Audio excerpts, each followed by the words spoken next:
Welcome to the Weekly Firecast, covering the world of hot sauce, spicy food, and barbecue. In this installment, Scott reviews Danny Boy Tearjerker Original Ghost Pepper Sauce. So sit back, relax, and savor the burn. And welcome everybody to the latest episode of the Weekly Firecast. I'm Scott Roberts. I'm going to come at you strong in 2012 here with my own coverage of hot sauce, barbecue, spicy foods, and everything that has anything to do with those subjects. And the subject of this episode is Danny Boy, the Tearjerker Original Ghost Pepper Sauce. This is made by Danny Boy's Hot Sauce Company from Boynton Beach, Florida. I just received this in the mail last week. I haven't tried it yet, so let's get my initial reaction here first. It's kind of a dark orangish red sauce. Looks fairly thin, maybe a little bit thicker than your typical cayenne pepper sauces like Tabasco. There are a few little seeds I can see floating in the mix. So it looks to be a little, I guess, thicker consistency than the ones that were almost blatantly like water in consistency. Let me go ahead and take the shrink wrap off the top here.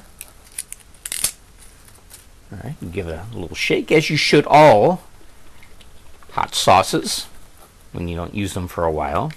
Get a sniff of this. Pop. All right. My initial thought, it's very sweet, a little vinegary, and a tiny bit peppery. I don't smell any, I guess, blatant ghost pepper smell to it.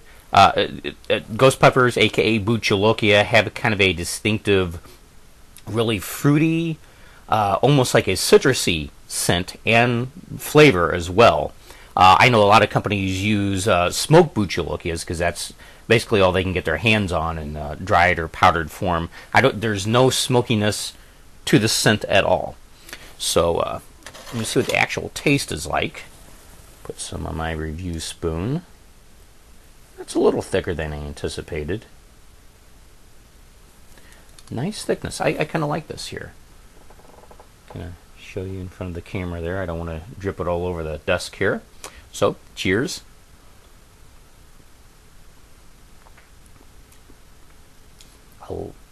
First reaction, a light vinegary brightness, a little sweetness, almost like tomato. A little bit of heat on the back end. Oh, it's building up now. I can tell this does have some substantial heat to it. I rather like this. This tastes fairly good. Heat's kind of building up there, so it's nothing for beginners to mess with. What I could detect so far, it's not anything even remotely close to a lot of the ghost pepper or Trinidad scorpion, some of the super hot sauces out there, let alone an extract sauce. Heat is continuing to build up. I can actually feel some saliva build up in my tongue. Pretty good. Let me read the ingredients here for you. Water. Oh, interesting. Apple cider vinegar, tomato sauce. I was kind of dead on there. Diced tomatoes, ghost chili peppers, ghost chili powders, salt, sugar, onion powder, garlic, and xanthan gum. To me, there wasn't a whole lot of like a distinctive garlic presence or even that much oniony. It was kind of like an odd swirling of sweetness. So that was no doubt due to the apple cider vinegar, that little tartness, but with that kind of distinctive flavor that it has, and the tomato sauce, and also the diced tomatoes. So it's really smooth tasting. Nothing really harsh. The vinegar doesn't dominate like a lot of sauces do. It's a fairly good sauce. So let me go ahead and try this on some food. I'll be right back with you. Okay, I'm back, and what I'm going to try the sauce out on are some of my super nachos here.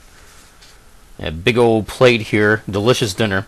What I have are some round Tostitos, some seasoned beef that are seasoned with a recipe I got off the Hot Sauce Daily website. Brian Mayer of Hot Sauce Daily it created a great recipe for taco seasoning. It's a lot better than any of the packets you'll find in the stores. So if you want to get in on that, go to hotsaucedaily.com, do a search for Mega's taco seasoning recipe.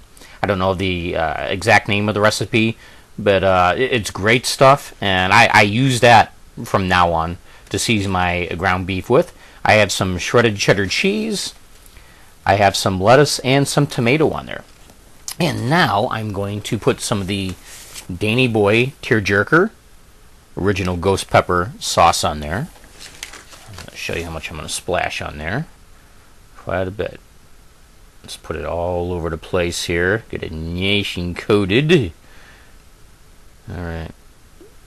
Boink.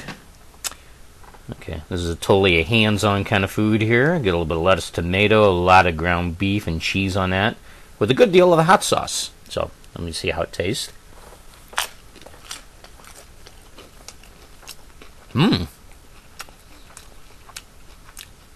That's very good, very smooth. Doesn't have a lot of that harsh kind of jab at your tongue vinegary flavor. There's one, a little bit less ground beef, a little bit more sauce, so let me try this.